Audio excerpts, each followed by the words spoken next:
everyone. My name is Keng El Bey, and I would like to talk about estate planning. Estate planning is something that's very valuable and useful when you're trying to set up your trust and build everything up. And the word for today is safeguard. A lot of you individuals, I've been hearing people throw around the word foreign trust, 98 number, UCCs. I've been hearing also nationality, secure party creditor, so forth and so on. But a lot of people are not really giving you the information to truly show you how to appropriate these tools to safeguard your rights and protect your assets. A lot of people think you could just go out here and challenge jurisdiction and try to deal with things without understanding how to properly use these tools to assure that you're safeguarded by using your trust the appropriate way, setting up your will, declaring your nationality and your religious rights. And you can also incorporate the UCCs to securitize your assets and become a creditor by knowing how to properly use the UCCs to securitize loans and things like that. There's a lot of people just throwing a lot of information out here telling you to get DBAs, doing business as, or / a trade name and other things.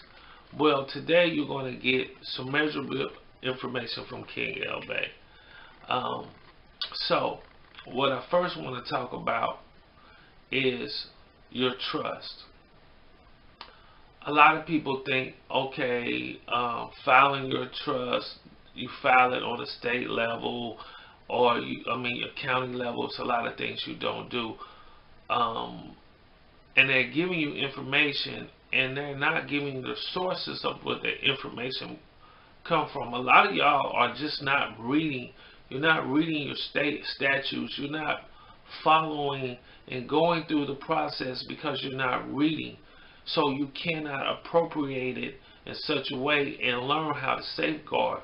Remember, contracts make the law, and you have to understand how to contract appropriate or appropriately so that you can get the best result or effective remedy possible based upon you understanding contract. Now, when we talk about legalese, I want you to try to stay away from as much legalese only for study purposes to see how the court is coming up with their decision making. But in contract, those who are not very familiar with the legalese should not use a lot of legalese if they're not familiar. And I would just, for me, I would try to stay as much away from it as possible when writing contracts. So with setting up your trust, you got to understand what to do, how to appropriate your trust, and filing it with the state and doing it right and appropriating it.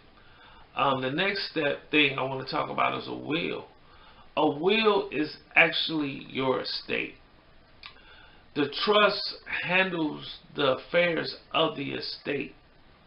It operates the state. It governs the estate.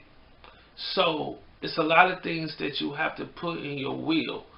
How I did my will is with a last will and testament, a living will with advanced directives all combined. We did all of this by using the proper court, which is the probate court.